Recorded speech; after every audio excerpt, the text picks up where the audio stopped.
Bom dia, seja bem-vindo a mais um Conexão em Base e hoje vamos bater um papo com o Dr. Felipe Maciel, médico, gestor do Instituto de Radiologia de Natal, essa clínica que é referência na nossa cidade. E fica comigo que hoje o bate-papo está mais que especial. Muito obrigado, Felipe, pela presença. Eu queria começar agradecendo pela presença no nosso programa. Emerson, eu que agradeço o convite, vi o seu programa, achei interessantíssimo e acho que a gente tem um assunto muito bom para debater aqui. Sem dúvida nenhuma. Primeiro que ele está aqui em nome de uma marca das mais relevantes do nosso estado, né? É uma marca muito forte aqui em Natal, Instituto de Radiologia, mas eu tenho certeza que no estado todo mundo conhece, todo mundo já ouviu falar. E acho muito difícil alguém que tenha precisado ali de uma radiologia como eu ou várias pessoas que estão nos assistindo, que foi lá, que conhece. Eu queria saber sobre sentimento de fazer parte dessa história de uma empresa tão longeva. São quanto tempo? O Instituto foi fundado no dia, é até uma sequência numérica, foi fundado no dia 4 do mês 5 de 67. Então, ele vai completar agora 60 anos, está com 58 anos, né? 58 anos, vai para 60 anos. Vai para 60 anos. Sensacional. Agora eu fiquei curioso, porque o Instituto de Radiologia são 60 anos, já existia a radiologia há 60 anos atrás? O início da radiologia no mundo, né, e principalmente no Brasil, foi com o raio-x convencional. Sim. Existia uma técnica de raio-x chamada abreografia, que foi desenvolvida por um brasileiro chamado Manuel de Abreu, em que, para se gastar menos filme, a imagem era adquirida e o filme de raio-x era bem pequeno. Sim. E se colocava numa máquina, ia passando, e a pessoa ia vendo quem tinha tuberculose e quem não tinha tuberculose. Quem tinha achados de tuberculose era separado e eles faziam um exame mais aprofundado. Então, o início da radiologia no Brasil começou com esses exames. E, em 1967, quando foi fundado, meu avô, José Maciel, era tisiologista, que tratava a tuberculose, e fez uma sociedade com o Dr. Paulo Bezerra, que foi o primeiro radiologista do Estado, que estava chegando exatamente da residência.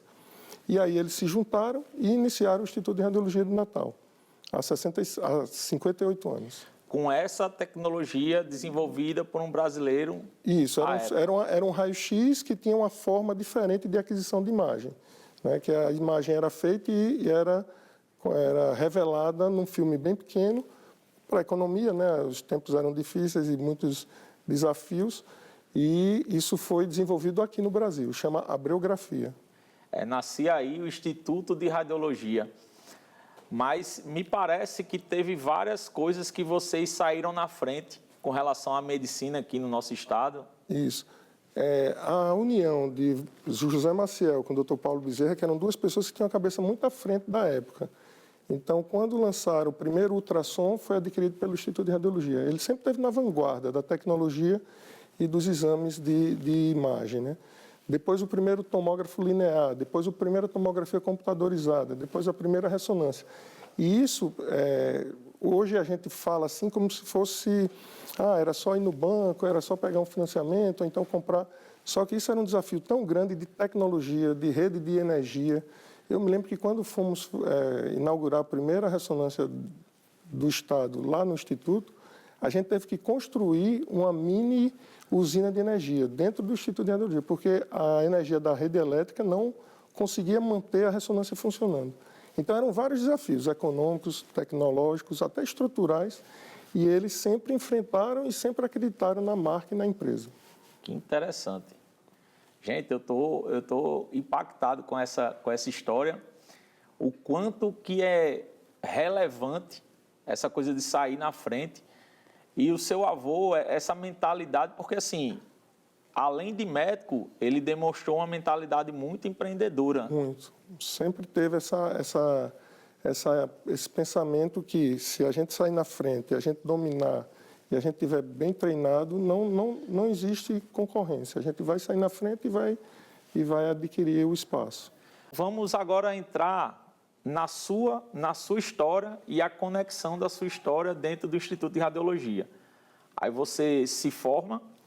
Eu faço faculdade, me formo faço a residência em radiologia e faço minha especialização, que aí é um nicho da radiologia, que é na parte de musculoesquelético, que é uma área, quando você termina a residência, você faz tudo e termina o mercado cobrando que você se especialize em alguma coisa. Sim. E aí tem várias áreas, eu escolhi a parte de musculoesquelético, terminei minha residência e minha especialidade e voltei a Natal.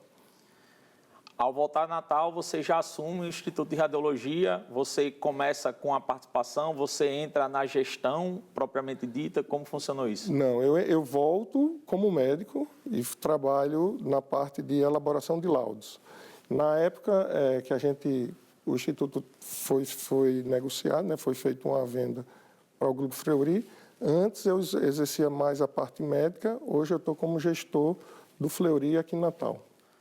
Ah, bacana. Então, vamos tocar exatamente nessa situação da venda do Instituto de Radiologia para o Grupo Fleury. Duas coisas me chamam a atenção.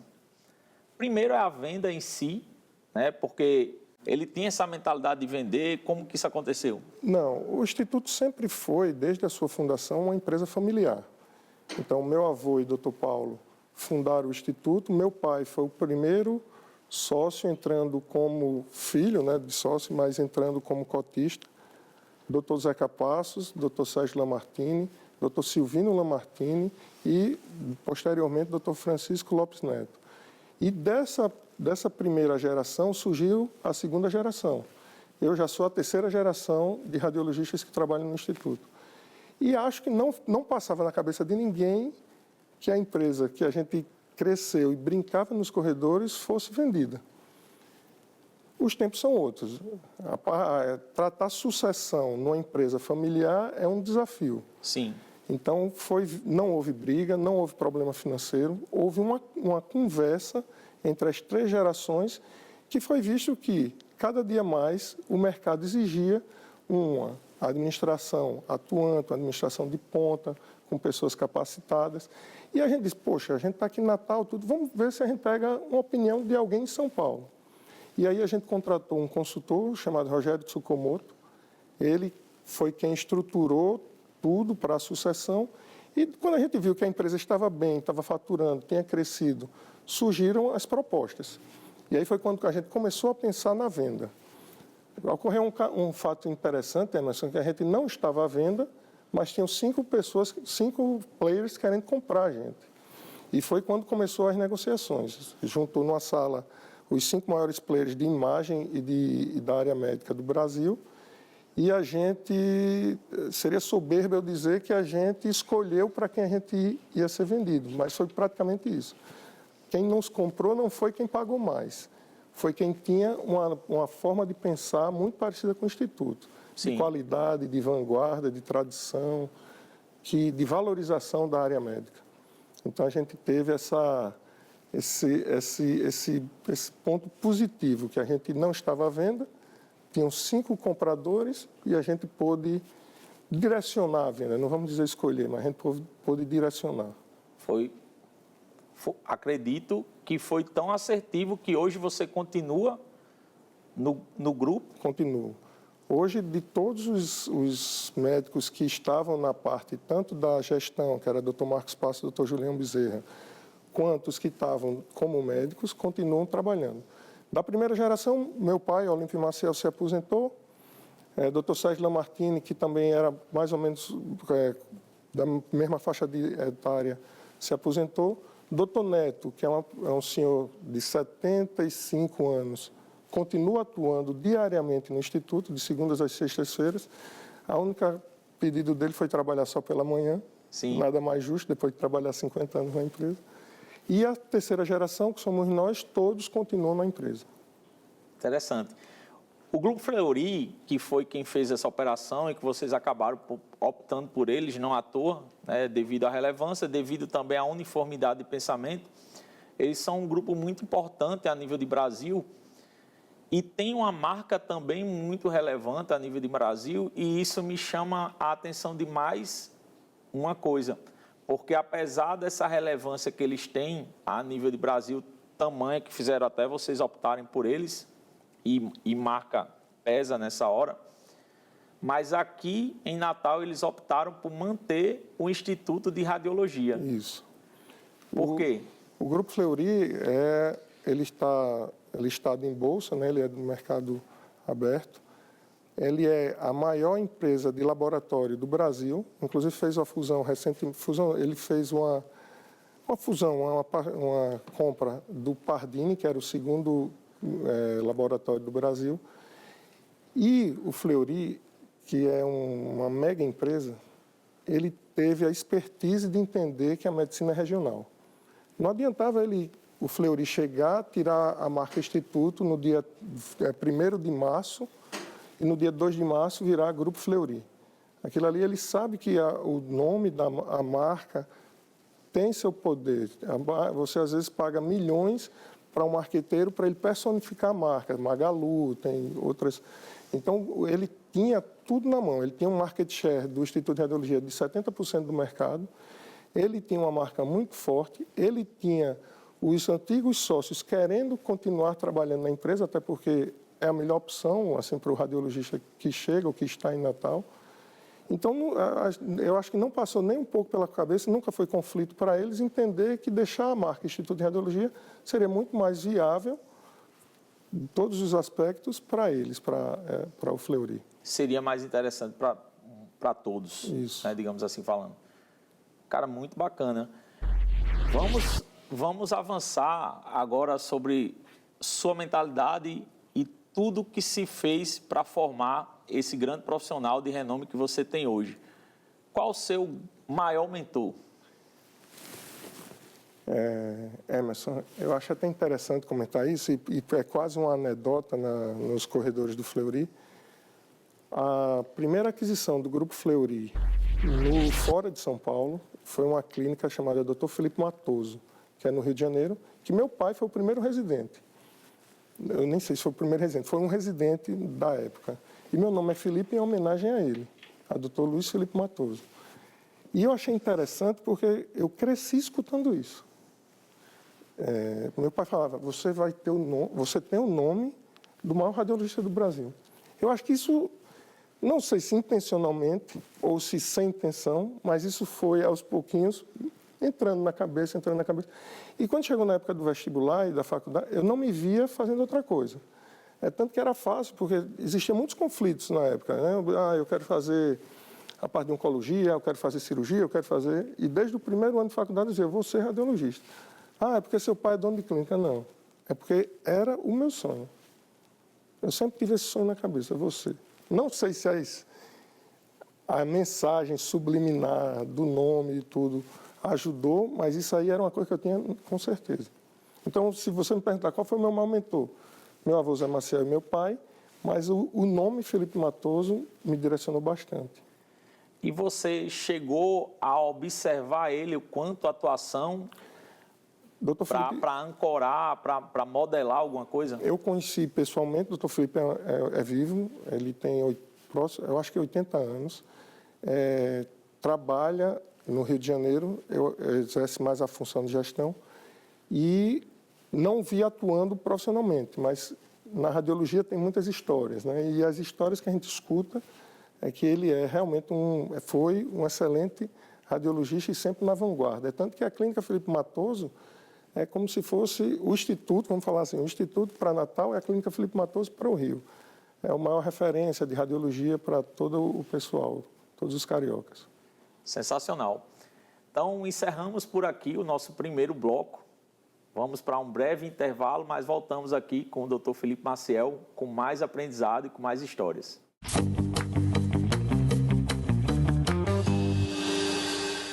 Voltamos aqui com o Dr. Felipe Maciel. Durante o intervalo, estávamos justamente falando sobre essa construção. E eu estava falando, Dr. Felipe, justamente que não é simples essa construção que o seu pai fez. Né? E eu venho pela minha própria evolução, eu venho trabalhando, estudando muito comportamento humano, inteligência emocional, e eu diria que o sonho de muitos, porque no final do dia é muito mais desafiador fazer o que o seu avô e o que o seu pai fez, que é uma sucessão, é um prolongamento de um legado, a sucessão de um legado, do que até mesmo construir uma empresa. Então, é impressionante e existem meios de fazer isso. Se você lê Paulo Vieira, que é um cara que tem uma vanguarda nesse quesito a nível de Brasil, ele dá várias dicas para a pessoa que quer o mesmo objetivo que o seu pai tinha, né? Claramente, porque ele foi instaurando essas suas crenças durante a infância, botou o nome o seu nome de o camarada simplesmente que era o maior ou é o maior radiologista do Brasil. E tem outros detalhes, como, por exemplo, me corrija se eu estiver errado, mas só um detalhe, a sua infância, ela se deu onde? E qual era o nível de acesso que você tinha ao Instituto?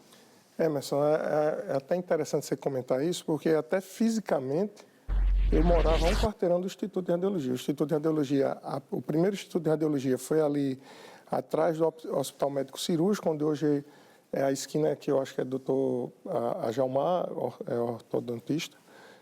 Depois ele passou para dentro do Hospital Médico Cirúrgico, o vovô foi um dos sócios fundadores do Médico Cirúrgico, e depois eles compraram a primeira casa, que era na esquina da Jundiaí com Afonso Pena.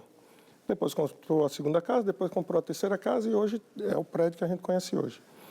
E eu morava na esquina da Hermes da Fonseca com a Jundiaí, que depois passou a ser os Tapetes Adroaldo e que hoje vai se construir um prédio de comercial.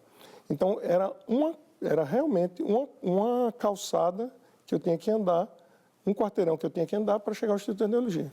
Então, todos os dias, 4 horas da tarde, antigamente existia as babás, né?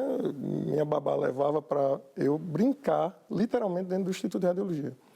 Então, todas as salas a gente entrava, quebrava a caneta e escondia para ninguém ver, riscava papel, rasgava papel. Então, minha infância, meu playground foi dentro do Instituto de Radiologia. Então, até isso, realmente, a mentalidade de seguir com a profissão e seguir com a empresa era diariamente colocada aos pouquinhos, com doses homeopáticas, sem dúvida, sendo colocada no nosso cérebro. Isso aí está muito claro. Você acha que a gente tem que fazer o que traz resultado ou o que a gente gosta? O que a gente gosta. Emerson, se fosse para fazer o que traz resultado, talvez eu não tivesse mais como radiologista. Sim. A venda deixou nossos pais, a primeira geração e a segunda geração, bem financeiramente. E a gente, para participar da sociedade do Instituto, a gente recebia uma pequena participação. Para uma pessoa que está começando a vida, que está como a gente estava na época da venda, era uma coisa que eu podia chegar e dizer, a partir de hoje eu vou diminuir, não gosto do que eu faço, então vou fazer menos. Mas pelo contrário, como a gente faz o que gosta, eu acho que eu nunca fui tão presente no Instituto de Radiologia como eu sou hoje. Sensacional. E você fazendo o que gosta, acaba que isso também traz resultado, né? Porque eu imagino, olhando para a sua trajetória, eu imagino que talvez nem se você não fosse remunerado o quanto você ainda assim você estaria feliz lá, fazendo aquilo que você faz. É quase um sacerdócio a radiologia. Quando a gente entra na residência, o pessoal diz, a salinha escura no canto, no subsolo, é do radiologista. Porque o radiologista sempre esteve no escuro, sempre tinha que estar com a sala escura. Então, vira quase uma anedota. Então, se você não gostar... Tem vários amigos que dizem, rapaz, eu acho a radiologia muito monótona. Você passa o dia todo em você e o computador. Se você estiver sozinho numa sala, você não troca a palavra com ninguém. Então, só faz quem gosta. Dificilmente você vai ver um radiologista que não gosta do que faz. Perfeito. Hoje, você é um radiologista e você é um gestor.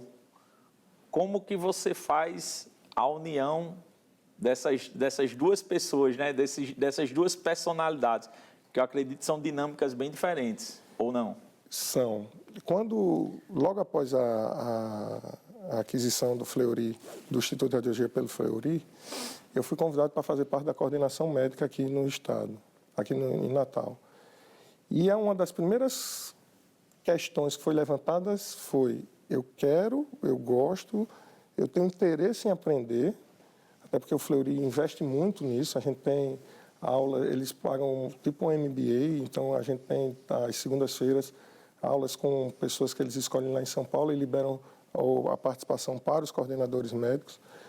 E o Fleury tem muito e incentiva muito isso, mas eu não quero deixar a área médica, tanto que a gente, até a forma de remuneração é híbrida, né? A gente recebe como gestor, mas a minha parte de produção da parte médica, ela existe e recebo.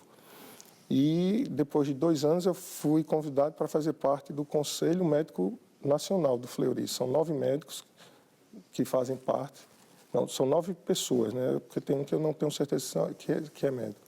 Então faz parte do Dr. Rui Maciel, que é sócio fundador do Fleury. O Fleury esse ano agora, em 2026, vai fazer 100 anos. Então você vê que é uma empresa muito séria, muito forte. O Dr. Rui Maciel, que é do Conselho Administrativo, também faz parte do Conselho Médico. O Dr. Eduardo Mocelin, que é meu chefe, ele é o diretor nacional médico. Tem o Dr. Pardini, que é Vitor Pardini, que era o antigo dono do Pardini quando foi comprado pelo Fleury. Ele veio para a parte do conselho. Então, esses convites, essas participações, que eu sinto que o Fleury me valoriza bastante e eu tento retribuir fazendo o meu melhor parte, tanto na gestão quanto na área médica. E como gestor, quais são os maiores desafios, na sua opinião? Eu acho que é nacionalmente, né? A gente está no estado mais pobre da federação, você não consegue comparar a economia do Rio Grande do Norte com a economia de São Paulo, e isso aí reflete nos desafios de estar na gestão do Instituto de Radiologia. Então, o preço dos exames pagos pelo plano de saúde é infinitamente mais baixo aqui do que num estado mais rico. Eu não sabia que existia isso. Existe as tabelas SUS, existem as tabelas, vamos supor, o maior plano de saúde daqui de Natal, que é a Unimed. Ela paga um valor pelo exame, tem os planos que a gente chama os AAA, né, que é o Mint, que é a Sul América, que é um bom plano de saúde, e o Bradesco paga uma tabela a mais. E isso aí é muito do acordo comercial, só que a gente não consegue melhorar muitas vezes as tabelas por causa dessa relação de quem me paga não paga bem, então eu não repasso bem para meu prestador de serviço. Entendi. Com relação, hoje o Fleury é um grupo que tem várias empresas, várias clínicas ao longo do Brasil, e fiquei curioso para saber se existe algum ranking interno, se existe essa mensuração de resultados de um para o outro. Na sede do Fleury, tem uma sala que eles ficam acompanhando, a gente chama abertura de ficha, né? Quando você, Emerson, vai ao Instituto de Radiologia, se você for fazer um raio-x, vai ser aberto uma ficha. Se você for fazer um raio-x ou uma ressonância, vai ser aberto uma mesma ficha. Então, em volume de abertura de ficha, quer dizer, em volume de pessoas que entram na unidade para fazer um exame, o Instituto de Radiologia de Tirol é a maior unidade do Grupo Fleury no Brasil. Não em remuneração, né? Não Sim. Em arrecadação. Quantidade de atendimentos. Em quantidade de atendimentos. E por aí você imagina o desafio que é tomar conta dessas unidades. E com relação a pessoas, a montagem de equipe, sem dúvida nenhuma, é uma mão de obra muito mais qualificada, e você não citou isso como parte do desafio. E eu falo assim, tirando por mim, quanto maior for o nível de mão de obra qualificada, pelo menos na minha área, maior é o desafio na montagem, no crescimento. Mas só a empresa, Instituto de Radiologia, o Fleury, se a gente levar para internacionalmente o Google, o Microsoft, os computadores, a tela, a ressonância, a tomografia são máquinas. Mas a empresa é feita de pessoas.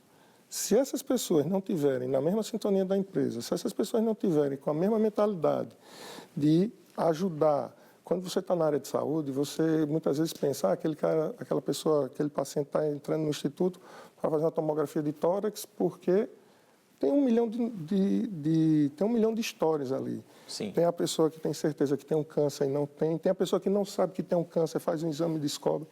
Então você pega pessoas que estão muito sensibilizadas. Se a nossa área de pessoas, nossa área de RH não tiver sensível a isso, transforma aquilo ali num drama. Então, uma das coisas que o Fleury e o Instituto sempre pediu e exigiu foi qualidade no atendimento. Então, do técnico de radiologia, que não atende tanto o público, mas da recepção e o pessoal da enfermagem, é uma exigência. Aquilo ali tem que ser tratado como se aquela pessoa fosse um familiar seu. E isso é um desafio, porque a gente sabe que nos dias de hoje tem pessoas que estão ali por causa do salário, tem pessoas que estão ali porque precisam, tem pessoas que estão ali não precisam porque gostam. Então tem um universo. E a gente conseguir filtrar e drenar que aquelas melhores pessoas estejam ali para nos atender, eu acho que talvez realmente seja um dos desafios que a gente tem. Hoje são quantos colaboradores? Hoje, no total aqui no Instituto Natal? São em torno de 350 colaboradores, mas que tomam conta do Instituto são mais de 500. Eu digo isso porque a gente antigamente tinha um teleatendimento aqui. Nosso teleatendimento foi deslocado para Recife, não o nosso teleatendimento, o teleatendimento que atende o Instituto de Radiologia é o teleatendimento do Fleury para o Nordeste, que é sediado em Recife. O nosso RH hoje é centralizado em São Paulo. Então, tem algumas pessoas que atuavam dentro do Instituto que hoje são funcionários do Fleury que atuam na unidade, que atuam para o Instituto. E aí giram em torno de 500 pessoas. Você falou que tem um incentivo e uma participação muito grande com relação a treinamentos para a parte de gestão. Essa parte de treinamento, ela se estende para os demais colaboradores? O Fleury tem uma universidade corporativa. Todos os funcionários, médicos e não médicos, que estejam trabalhando para o Fleury, ele tem acesso a uma plataforma que tem todo o código de ética, código de conduta da empresa. É quase uma exigência que isso seja renovado anualmente. Então, muitas vezes você vai ver o radiologista que podia estar lá, dar lá o laudo de ressonância, de tomografia, ele está assistindo a tela na Universidade Corporativa para ver o novo código de ética do Grupo Fleury, o código de conduta que tem que ser utilizado. Eles até mudaram esse ano o termo, não chama-se mais código de conduta, mas agora me fugiu à mente o termo que eles usam. Mas isso aí eu acho interessante. Isso é do médico, do presidente, do secretário, do gestor, da recepcionista, todos têm que fazer. É uma exigência. Então, isso eu acho interessante. E dentro da Universidade Corporativa, existem os treinamentos de como atender um paciente, até a parte de urgência, como atender um paciente que tomou um contraste e teve reação. Então, tudo isso tem na plataforma deles. Sensacional.